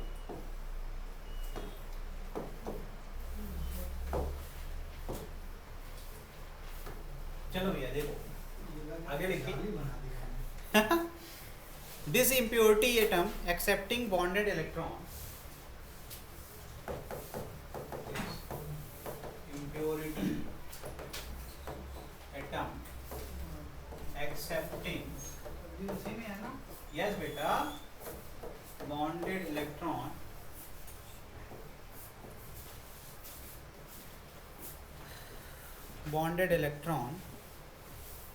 from valence band called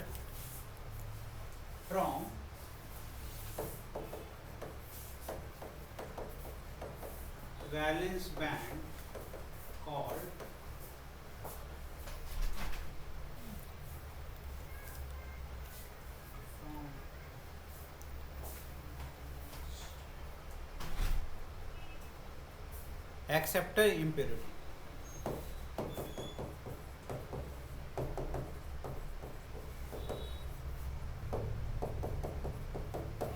ठीक है। अब मेजॉरिटी चार्ज करेगी कौन हो जाएगा, होल्स, है ना। देखिए, holes increases very much, holes increases very much, so it is called p-type symbol,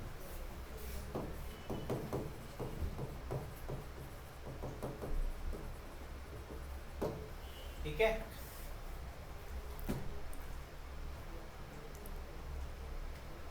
Here impurity ions known as immobile acceptor. Here impurity ions is known as acceptor.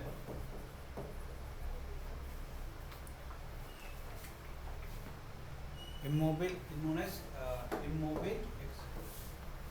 क्या है यार, कुछ आज सच में फंस गए क्या? यस सर, तो आज थोड़ा सा फोकस डिस्टर्ब रहता है। मतलब मैथ्स की भी क्लास है। कोई है, हाँ थोड़ा सा है या फिर मैंने कह दिया ना कि वो आज डिस्टर्ब नहीं है, हो गया नेगेटिव आए। ठीक है, मतलब जो स्ट्रक्चर बनेगा फिगर वाला, उसमें आप ये पाओगे कि नेगेटिव आपके क्या होंगे, इमोबिल होंगे, और पॉजिटिव क्या होंगे, मोबिल। देखो ये हो गया इमोबिल और ये होल्स क्या हो गए, मोबिल। ठीक है, अब इसमें एक लाइन बस आखिरी है जो कि लिख सकते हैं आप, free electrons are minority charge carrier and holes are majority charge carrier. ठीक है, फिगर बना लेना अच्छे से बस। सर रिपीट कर दीजिए। Electrons are minority charge carriers and holes are majority charge. ठीक है बेटा, डन। तो यहाँ लिख दूंगा मैं, इलेक्ट्रॉन्स क्या है आपके, माइनॉरिटी चार्ज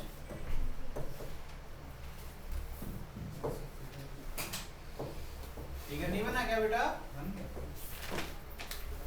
ठीक है, मेजॉरिटी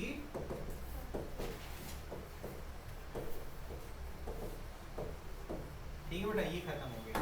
अब बात करते हैं इंट्रिंसिक सेमीकंडक्टर एन टाइप और पी टाइप के बीच में क्या क्या डिफरेंस है, एक टैबुलर फॉर्म में। हाँ भाई, कहाँ देखो फटाफट। तो पहला क्या है भैया, इंट्रिंसिक के अंदर क्या होता है बताओ, पुअर कंडक्टिविटी होती है कंपेयर टू एन और पी टाइप, बिकॉज डोपिंग से आप कंट्रोल कर सकते हैं कंडक्टिविटी, है ना। चलिए जल्दी जल्दी करिए भाई, डन। तो यहाँ पे देखो एनर्जी गैप आपका ज्यादा है। अब देखो डोनर का इम्प्योरिटी लेवल अलग है और आपका स्ट्रक्चर का अलग था, जिससे कि आपका एनर्जी गैप में भी चेंजेस देखने को मिलता है, जिससे कि आसानी से आप कंडक्टिविटी चेंज कर सकते हैं। ठीक है, स्ट्रक्चर में ध्यान से देखो, यहाँ डॉटेड लाइन क्या रिप्रेजेंट कर रही है कि डोनर का, क्योंकि देखो पहले में एन टाइम में डोनर क्यों बोल रहा हूँ, क्योंकि इलेक्ट्रॉन्स डोमिनेंट है। ठीक है, होल्स क्या करते हैं, एक्सेप्ट करते हैं, वैकेंसी है ना, तो वैकेंसी में आगे कोई फिल करेगा ना। और डोनर क्या है, अब डोनर कौन, सत्यम क्या है, डोनर इस क्लास के, वो क्या कर रहे हैं, डोनेट कर रहे हैं खुद को, इलेक्ट्रॉन हो गए वो। तो डोनर में क्या होता है, इम्प्योरिटी लेवल हो जाएगा, और एक्सेप्टर की इम्प्योरिटी लेवल ये, जिससे कि आसानी से क्या हो सकता है, यहाँ पर इलेक्ट्रॉन्स को एक्सेप्ट कर सकते हैं। चेंज हुआ ना स्ट्रक्चर के अंदर, नेचर बदल गया उसका। फिर यहाँ पर स्ट्रक्चर बनाएंगे अगर हम, तो यहाँ पर आपके इमोबिल चार्ज के लिए कौन से होंगे, पॉजिटिव, इलेक्ट्रॉन खुद चल के आ जाएगा, है ना। और यहाँ पर बुलाना, यहाँ पर इमोबिल होंगे इलेक्ट्रॉन्स, और होल्स खुद चल के उसके पास चला आएगा। समझ में आ रहा है कि नहीं आ रहा। ये आपका इस स्ट्रक्चर में पाया गया कि होल्स डोमिनेट करते हैं, मेजॉरिटी चार्ज कैरियर होते हैं, और इलेक्ट्रॉन क्या होते हैं, माइनॉरिटी। और पी टाइप में क्या, एन टाइप में क्या पाया गया कि इलेक्ट्रॉन्स आपके मेजॉरिटी होते हैं, और इसमें क्या, इसमें जितना यहाँ से जाएगा उतने होल्स यहाँ पर रह जाएंगे, फिक्स्ड है, यहाँ पर फिक्स है ना। तो अगर 2 इलेक्ट्रॉन जंप किए 2 होल्स रह जाएंगे। समझ में आ रहा है कि नहीं आ रहा है। लेकिन यहाँ पर तो हम लोग कंट्रोल कर रहे हैं अपने हिसाब से, क्योंकि हम बैलेंस को डिस्टर्ब कर रहे हैं। यहाँ पे इक्वल वाला सिस्टम नहीं है, क्योंकि ओरिजिनल स्ट्रक्चर में 4 बॉन्ड हर जगह बने हुए हैं, कोई भी एक बॉन्ड टूटेगा तो वहाँ पर एक होल बनेगा और एक इलेक्ट्रॉन कंडक्शन में जाएगा।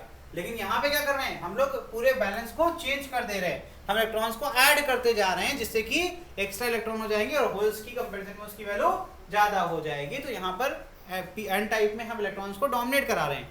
फिर यहाँ पर नंबर ऑफ होल्स को डोमिनेट करा रहे हैं, किसमें, पी टाइप के अंदर। समझ में आया कि नहीं आया। तो सिर्फ और सिर्फ इंट्रिंसिक में ये पाया जाएगा नंबर ऑफ इलेक्ट्रॉन और नंबर ऑफ होल बराबर हो, और आपके जितने भी चार्ज पार्टिसिपेट हो रहे हैं वो भी बराबर होंगे। समझ में आ रहा है कि नहीं आ रहा है। अब यहाँ पर जो टोटल करंट होगा वो IE प्लस, मतलब मोशन ऑफ इलेक्ट्रॉन और होल का सम, इसकी मदद से क्या निकाल सकते हैं हम, टोटल करंट। यहाँ पर क्योंकि होल की संख्या बहुत कम है तो we can neglect the motion of holes, क्योंकि मोशन ऑफ चार्ज ही तो होता है इलेक्ट्रिक करंट। क्या फॉर्मूला भूल गए, I=Q/T। तो जो आपका चार्ज मोशन करता है एक टाइम इंटरवल T में, उसी के रेशियो क्या कहते हैं, इलेक्ट्रिक करंट। तो यहाँ पर भैया होल्स की संख्या बहुत कम है, तो उससे जो भी करंट प्रोड्यूस भी होगा उसकी वैल्यू बहुत कम होगी, तो वी कैन नेग्लेक्ट इट। तो यहाँ पर आई क्या हो जाएगा, अप्रॉक्सिमेटली किस पे डिपेंड करता है, मोशन ऑफ फ्री इलेक्ट्रॉन्स। वहाँ पर होल्स, समझ में आ रहा है। यहाँ पर ये इंटायरली न्यूट्रल होता है, ये भी इंटायरली न्यूट्रल होगा, और ठीक है कैसे हो रहा है ये, कैसे, क्योंकि सर अगर आप कंडक्शन में डाल दोगे फ्री इलेक्ट्रॉन को तो आपका वैलेंस वाला स्ट्रक्चर वापस से मेंटेन हो जाएगा। जो इलेक्ट्रॉनिक कन्फिगरेशन आते हैं वो वैलेंस के लिए तो बनाते हैं। अब ऐसे तो देखा जाए तो कोई मेटल आपका कभी भी न्यूट्रल हो ही नहीं सकता है, उसके पास तो फ्री इलेक्ट्रॉन रहते हैं ना, तो वो गुड कंडक्टर है क्योंकि उस पर एक्स्ट्रा है, उसके बॉन्ड स्ट्रक्चर में कोई डिस्टरबेंस नहीं है। समझ में आ रहा है। तो ये न्यूट्रल न्यूट्रल न्यूट्रल सारे के सारे होते हैं। Quantity of electron holes equal होती है, इसमें कभी भी इक्वल नहीं हो सकती, इसमें होल्स ज्यादा होते हैं पी टाइप में और एन टाइप में इलेक्ट्रॉन्स ज्यादा होते हैं। ठीक है, आगे बढ़े, मास एक्शन लॉ पढ़ते हैं। नेक्स्ट क्या है, टेबल बनाना है क्या, वीडियोस बनाने कह रहे हो, ठीक है कोई बात नहीं, सब वीडियो से बना लेंगे। बना ले बेटा बना ले, रो मत बस। चलिए लिखिए, इसके अंदर लिखिए मास एक्शन लॉ, बहुत आसान है, लिखिए at room temperature, at room temperature most of the acceptor atom, most of the acceptor atoms get ionized, leaving holes, get ionized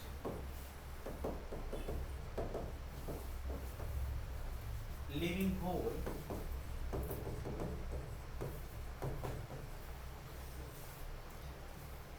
in the valence band, in the, ये तो simple process है, अभी बताया था मैंने। टेम्परेचर इंक्रीज करोगे तो क्या होगा, बॉन्ड ब्रेक होगा, वैलेंस चला जाएगा, कंडक्शन में इलेक्ट्रॉन इलेक्ट्रॉन चला जाएगा, तो वहां पे होल हो जाएगा, है ना। Thus at room temperature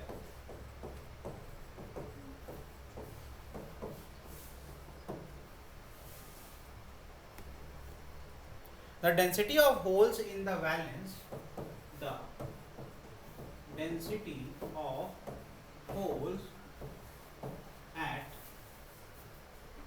valence band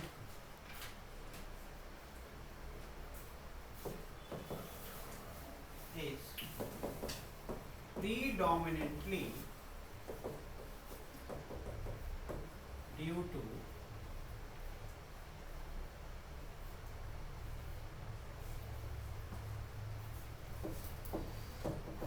impurity in extrinsic semiconductor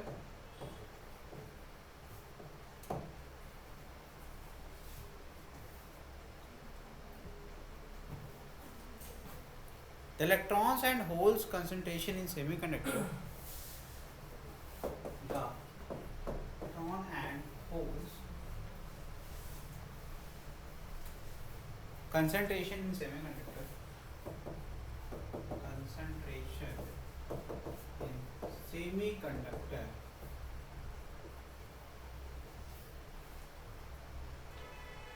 in thermal equilibrium is given by in thermal equilibrium, जिसको इससे इस टॉपिक से या थर्मल इक्विलिब्रियम क्या होता है ऐसा डर लग रहा है तो जस्ट वेट फॉर 2 days, आपको ये भी आ जाएगा जैसे हम थर्मो पढ़ाएंगे। ठीक है, थर्मल इक्विलिब्रियम मतलब, इक्विलिब्रियम मतलब क्या होता है, जो रिएक्टेंट प्रोडक्ट सेव होता है, इक्विलिब्रियम नेट रिजल्टेंट जीरो हो जाए, है ना, किसी भी सिचुएशन में। फोर्स की बात करें, net force zero, exchange of heat वो रुक जाए, है ना, तो फिर थर्मल इक्विलिब्रियम आ जाएगा। ठीक है, देखिए इट इज गिवन बाय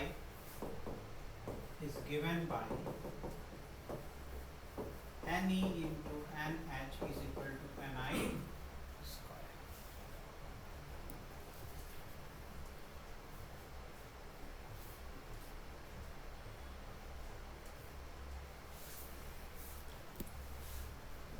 इसका कोई डेरिवेशन नहीं है, this is totally A hypothetical law.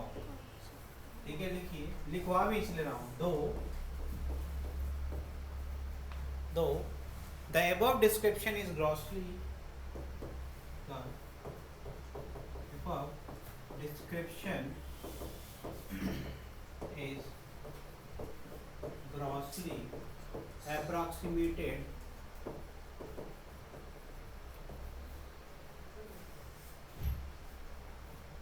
and hypothetical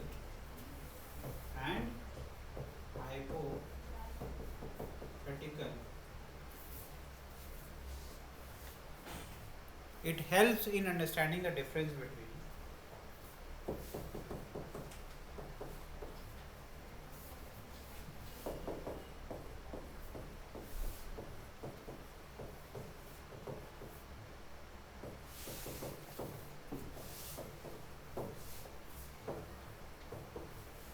metals, insulator और and सेमीकंडक्टर, इनके बीच में ये हाइपोथेटिकल जरूर है लेकिन काम करता है। इसकी एक्यूरेसी क्या है कोई कमेंट नहीं कर सकता, लेकिन ये डिफरेंशिएट करने में तो बिल्कुल हेल्प करता है। ठीक है, समझ में आ गया।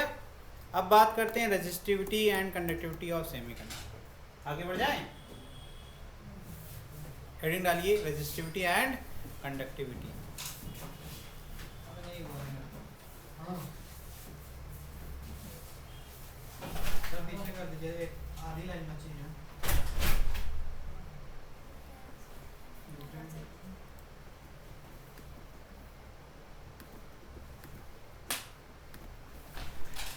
चलिए देखिए नेक्स्ट, कंडक्शन इन कंडक्टर।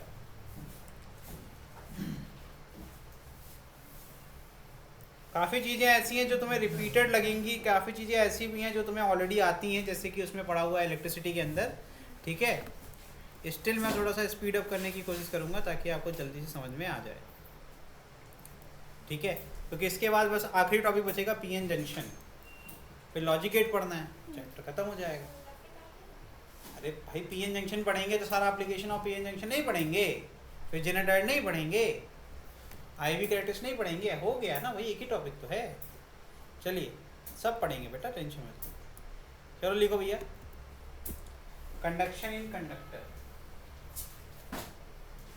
अब इसके बारे में थोड़ा बहुत तो पता ही होगा, है ना, कि जो भी after applying the external electric field, है ना, एट द कंडक्टर क्या होता है, electron start moving from negative to positive with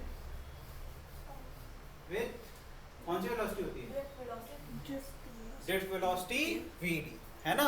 लिखिए भैया, we know that relation between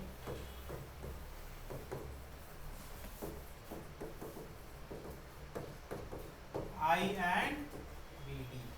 क्या होता है, I is equal to n e A, e क्या है चार्ज, एन क्या है number of electrons per unit volume, ठीक, और ए क्या है एरिया ऑफ क्रॉस सेक्शन, और वी डी क्या है ड्रिफ्ट वेलोसिटी। लिखिए n is equal to number of electron per unit volume.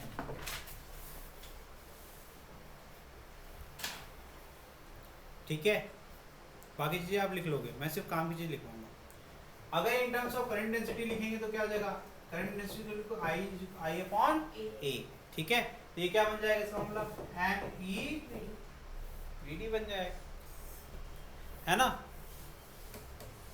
और ड्रिफ्ट वेलोसिटी और इलेक्ट्रिक फील्ड का एक रिलेशन होता है, क्या होता है बताओ, म्यू ई।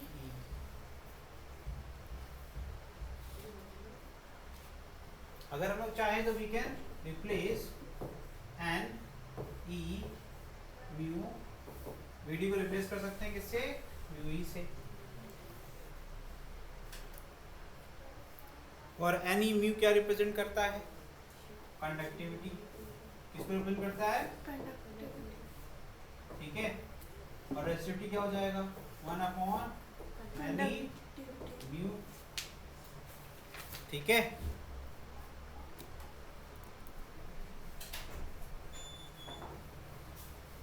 छटपटा रहे हो तुम।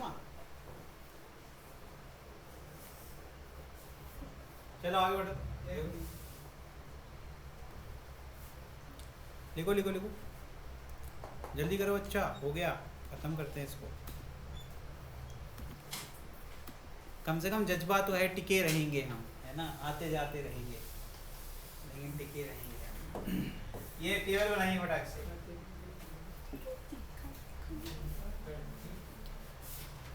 बेटा लिख लो, नहीं तो ये भी नहीं आएगा। सर इसी को कंटिन्यू कर दीजिए, क्या कर रहे थे? इसी को कंटिन्यू कर दीजिए। कंडक्शन सेमीकंडक्टर, इंटरसिक सेमीकंडक्टर का N is equal to NH। लग रहा है आज लड़की का मैथ पढ़ने का मन नहीं है, बगल में जो बैठी है, तो ये वेरी कंटिन्यू कर दो। पी टाइप में क्या है, NH is much much greater than Ne, मतलब सब कुछ तो पता है ऊपर वाला, है ना।